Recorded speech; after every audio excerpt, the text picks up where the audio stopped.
Hello everyone and welcome back. Today I want to talk about the X-Men movies and my theory on how the timeline actually plays out. The common timeline, the two timeline theory, which I'm going to refer to as 2T from now on, or T2, is, I think, problematic to say the least. It contains plenty of plot holes, and sure, the writers and directors did not care about continuity or aging or time or kind of anything when you really think about it.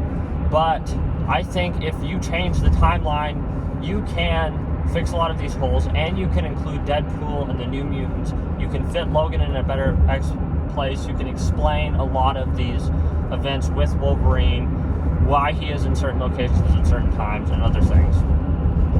Alright, now on to my theory, which I'm going to call 3T or T3 because it has technically four timelines. Alright, so we start, as we do in all X-Men timelines, with First Class. I mean, we have the events that happened before, such as Wolverine's early upbringing, Apocalypse's unfortunate to him burial, but at the beginning of First Class, we have the events that play out there. My timeline does not change anything in that regard. Now, immediately, my timeline does change, because the next movie is X-Men Apocalypse, in the original first timeline. So, Jean Grey gets her powers. She shows that she already has the Phoenix Force. Cyclops gets his introduction. All the characters get kind of their introductions as moody teenagers. After this, we go to X1, the first X-Men movie. Now, yes, there's been some plot holes already, but this is the roughest part of the timeline, so if you bear with me, it'll make sense. I know that the teacher at the start of X-Men Apocalypse was talking about events that happened in Days of Future Past. I know, but I consider it much more likely that the high school history teacher just messed up her lesson, like they always do, than my timeline actually be wrong. Anyway, we'll see. So, after that we have X1, and still, I'm not caring about aging or the dates, because clearly the directors didn't, and T2 doesn't even care either. So, X1, after X1, right after that's X2.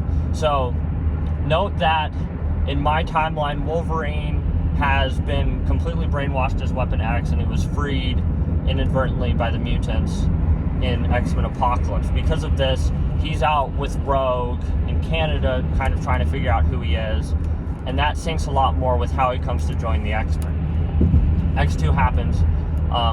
X3 is right after that. Jean Grey dies. Professor X doesn't die because he can transfer his consciousness to an identical twin that we never heard about, or whatever. And then Wolverine takes his hiatus, but post-credit scene from Wolverine shows that he's being recruited by Professor X and Magneto, because the cure apparently doesn't work long term. Now, in the middle of this timeline, happening around the time of X2, Deadpool's off doing his own thing. And then with Deadpool 2, we get a branch into what I'm going to call the Essex timeline. With Deadpool 2, we get... the transfer starts when Cable comes back from his dystopian future, and he starts messing with time. So in Deadpool 2, we get the events with the one mutant who kills the headmaster of his school, which is owned by Essex. I would say that in the original timeline before Cable interfered, this led to Essex gaining more control and more leverage for their arguments for biological warfare and mutant control. And eventually they take control. So we get the events of the New Mutants after Deadpool 2, and then the events of Logan after that. Cable was sometime around Logan. He travels back. That timeline's deleted. So my timeline's happier because Logan never happens in the real timeline.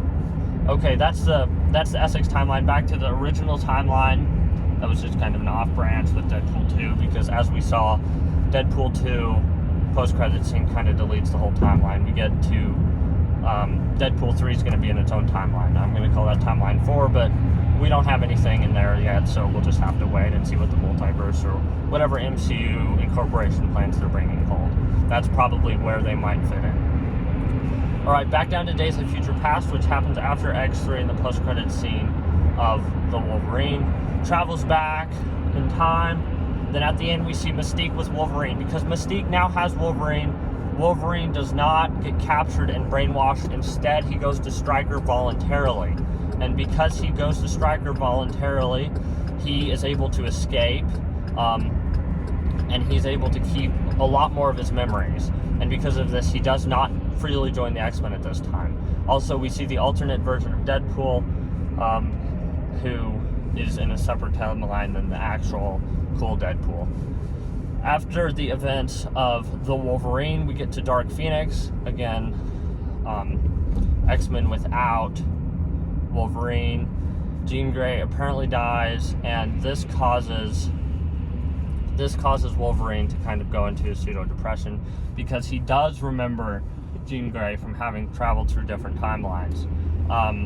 After that, he gets his costume, he realizes what needs to be, and he becomes a real X-Men. Yay! After the events of the Wolverine and Dark Phoenix, we get the happily ever after ending from Days of Future Past. That's where that is, and that's the happily ever after timeline. That's the revised timeline. That's where all the heroes actually are now. So that's my complete timeline. I like it a lot more because it accounts for a lot more plot points with Wolverine and Stryker, and it makes a bit more sense if you ignore the actors and the aging and all that decade skipping gimmick that they did. It accounts for a lot of the locations of the ending up timelines. So I hope you enjoyed. Please comment below if you have any suggestions or things that I need to revise. But thanks for watching once again, and I hope to see you soon.